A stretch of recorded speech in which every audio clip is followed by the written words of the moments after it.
Hello दोस्तों, क्या ज़्यादा नॉनवेज फूड खाने से आपका कोलेस्ट्रॉल लेवल्स बढ़ जाएगा? कौन कौन से ऐसे नॉन वेजिटेरियन फूड्स हैं जो आपके कोलेस्ट्रॉल को बढ़ाते हैं? और क्या ये ब्लैंकेट इंस्ट्रक्शन हर तरह के नॉनवेज फूड के लिए एप्लीकेबल है या नहीं, आज बात करते हैं। जब कभी भी कोलेस्ट्रॉल की बात आती है, ज़्यादातर लोग को लगता है कि यार वेजिटेरियन खाना कोलेस्ट्रॉल के पेशेंट्स के लिए अच्छा है, नॉन वेज फूड खाना उनके लिए बुरा है। ऑब्वियसली नॉन वेजिटेरियन फूड्स के लिए जाती है, क्योंकि हर तरह के नॉन वेजिटेरियन फूड्स बुरे नहीं है कोलेस्ट्रॉल के लिए। एक डिफ्रेंसिएशन करना और कौन कौन से फूड ज़्यादा बुरे हैं, कौन कौन से कम बुरे हैं, ये डिफ्रेंशिएट करना बहुत ज़्यादा ज़रूरी है, ताकि उनको भी फूड चॉइसेस मिल सके और वो डिसाइड कर सके उनको क्या खाना है क्या नहीं।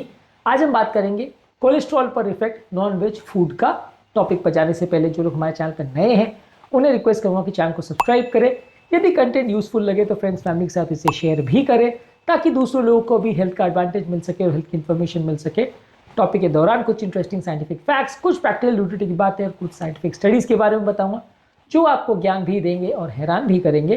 टॉपिक के दौरान आपको कुछ हमारे एक्सपीरियंस की बातें, हमारी ओपीडी की स्टोरीज और हमारा फाइनल वर्डिक्ट भी बताऊंगा, इसलिए बने रहिए हमारे साथ एंड तक। चलिए शुरू करते हैं हमारे साथ हेल्थ का सफर। आप क्या नॉनवेज फूड खाना पसंद करते हैं और कौन कौन से फूड्स आपको पसंद है, कमेंट सेक्शन में लिख के हमें बताएं। देखिए, इस मामले में ज़्यादा नॉन वेजिटेरियन फूड, खासकर सैचुरेटेड और रेड मीट जैसे मटन, बीफ और पोर्क खाते हैं, तो इसमें आपको ज़्यादा एलडीएल कोलेस्ट्रॉल बढ़ने का इफेक्ट देखने को मिलेगा।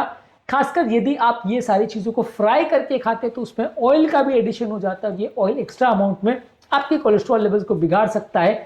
सर्कुलेशन में 2010 में एक आर्टिकल पब्लिश हुआ था, जहाँ पर बताया गया था कि ज़्यादा मात्रा में सैचुरेटेड फैट्स खाने से टोटल कोलेस्ट्रॉल और एलडीएल कोलेस्ट्रॉल लेवल्स बढ़ सकता है और कार्डियोवैस्कुलर रिस्क बढ़ सकता है। हालांकि इस मामले में बहुत कंट्रोवर्सी है और बहुत ज़्यादा लोग इस मामले में इस चीज़ को गलत मानते हैं और ये मान के चलते हैं कि सैचुरेटेड फैट्स उतना ज़्यादा हेल्थ को नुकसान नहीं करता है, क्योंकि जो ये एलडीएल को बढ़ाता है या जो बैड कोलेस्ट्रॉल को बढ़ाता है वो भी दो तरह की का आता है। एक लार्ज एलडीएल होता है, फ्लफी एलडीएल, बड़ा एलडीएल जो कि नुकसान नहीं करता है, और एक स्मॉल एलडीएल पार्टिकल्स है जो नुकसान करते हैं। और ये small LDL particles directly meat खाने से नहीं बनते हैं, ऑक्सीडाइज होने के बाद बनते हैं। तो ये एक अलग तरह का कॉन्सेप्ट है। लेकिन अगर हम टोटल कोलेस्ट्रॉल लेवल्स की और एलडीएल कोलेस्ट्रॉल की बात करें तो सैचुरेटेड फैट्स खासकर मटन, बीफ और चिकन खाने से और खासकर फ्राइड फॉर्म में इनको खाने में ये बढ़ सकता है। प्रोसेस मीट्स इस मामले में ज़्यादा खराब है। इस श्रृंखला में बेकन, सॉसेज और कोल्ड कट वाले मीट्स इंक्लूडेड है। ये सैचुरेटेड फैट्स भी इनमें होते हैं और प्लस इसमें कुछ एक्स्ट्रा एडिटिव्स और प्रिजर्वेटिव्स और केमिकल्स होते हैं जो कोलेस्ट्रॉल लेवल्स को और ज़्यादा बिगाड़ते हैं। जामा में 2013 में एक आर्टिकल पब्लिश हुआ था, जहाँ पर बताया गया था कि प्रोसेस मीट रेगुलरली खाने वाले लोग को एलडीएल कोलेस्ट्रॉल और ट्राइग्लिसराइड ज़्यादा होता है एज कम्पेयर टू जो लोग इनको नहीं खाते हैं। इसके अलावा अगर कोई व्यक्ति रेड मीट बहुत ज़्यादा मात्रा में खाता है तो इन कंपाउंड में डाइट्री और एंडोजिनस कोलेस्ट्रॉल रहता है, जो कि आपके कोलेस्ट्रॉल लेवल्स को बढ़ा सकता है। American journal of clinical nutrition में बताया गया था कि यदि आप रेड मीट के 2 सर्विंग्स पर डे को रिप्लेस करते हैं फिश के साथ या प्लांट प्रोटीन के साथ, तो एलडीएल कोलेस्ट्रॉल लेवल कम होता है।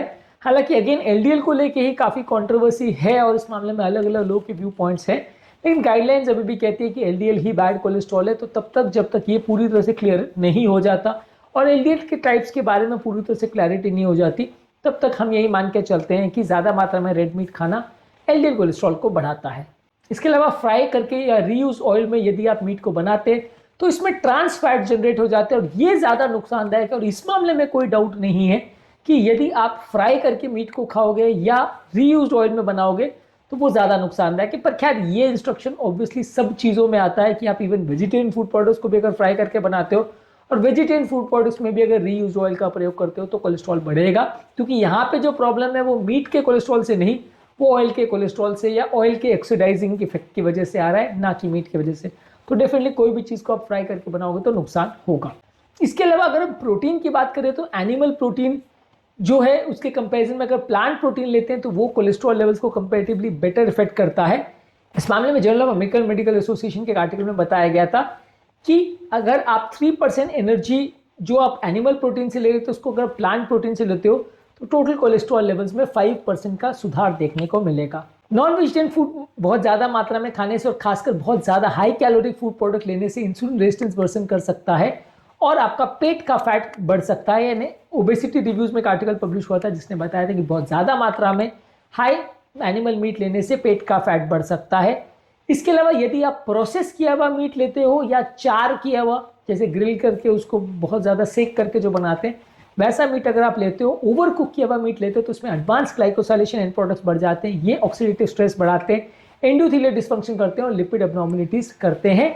इस मामले में ये कोलेस्ट्रॉल को बिगाड़ने में इनका ज़्यादा रोल है। ट्रांस फैट्स जो कि फ्राइड मीट से आता है वो ज़्यादा नुकसान करता है। रेड मीट ज़्यादा नुकसान करता है। बहुत ज़्यादा मात्रा में एनिमल प्रोटीन और एनिमल मीट अगर आप लेते हो बहुत ज़्यादा, अगर वो हेवी कैलोरीज में, तो उससे भी वजन बढ़ सकता है और इससे विसरल फैट बढ़ सकता है। चार्ड मीट जिसमें ऑक्सीडेटिव स्ट्रेस को जो बढ़ाने वाले तत्व होते हैं, एडवांस ग्लाइकोसाइलेशन एंड प्रोडक्ट्स रहते हैं, वो कोलेस्ट्रॉल लेवल्स को बढ़ाते हैं।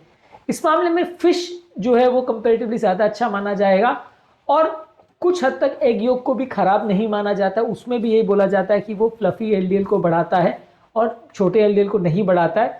तो इस मामले में आप ये मान के चल सकते हो कि प्रोसेस किया हुआ मीट, फ्राई किया हुआ मीट, चार और ग्रिल किया हुआ मीट और ओवर हीट या ओवर कुक किया हुआ मीट, ये सबसे ज़्यादा बुरे हैं। रेड मीट और अंडों के बारे में ज़्यादातर आप ये मान सकते हैं कि अभी जब तक गाइडलाइंस में क्लियर कट नहीं हो जाता कि सारा एलडीएल बुरा है या नहीं, तब तक आप ये मान सकते हो कि इनको आपको नहीं खाना है और कंपेरेटिवली बहुत ज़्यादा तो नहीं खाना है, क्योंकि काफ़ी कैलोरी रिच फूड प्रोडक्ट्स होता है और वजन बढ़ा सकता है। तो ये सारी चीज़ों पर आपको ध्यान देने की ज़रूरत है। फिश आप जितना भी खाओ उसमें ज़्यादा दिक्कत नहीं होती। फिश के मामले में भी कुछ स्पेसिफिक इंस्ट्रक्शंस है और फिश को पकाने के तरीकों पर भी कुछ स्पेसिफिक इंस्ट्रक्शंस है, जिस पर हमने ऑलरेडी अलग से वीडियोस किए हैं। पर ओवरऑल आप ये मान सकते हो कि ज़्यादा मात्रा में यदि आप सैचुरेटेड फैट्स वाले नॉन वेजिटेरियन फूड खाते हैं तो कोलेस्ट्रॉल लेवल के बढ़ने और बिगड़ने का चांस रहता है। इसमें भी फ्राई किए हुए, प्रोसेस किए हुए, ग्रिल किए हुए, चार किए हुए, ओवर कुक किए हुए मीट प्रोडक्ट्स को खाने में ज़्यादा नुकसान होने का चांस रहता है। आज के टॉपिक में हमने बात करी कि क्या ज़्यादा मात्रा में नॉन वेजिटेरियन फूड खाना हर तरह से आपको नुकसान करता है और क्या ये कोलेस्ट्रॉल लेवल्स को बढ़ाता है और क्या वाकई में हार्ट डिजीज के रिस्क को बढ़ाता है। काफ़ी स्टडीज़ हैं जो इस बात को सपोर्ट करती है। सिग्निफिकेंट इस मामले में आज के डेट में कंट्रोवर्सी है और दो अलग अलग ग्रुप्स हैं जो डिफरेंट ओपिनियन देते हैं। कुछ लोग कहते हैं कि सैचुरेटेड मीट नुकसान नहीं करता, कुछ लोग कहते हैं नुकसान करता है।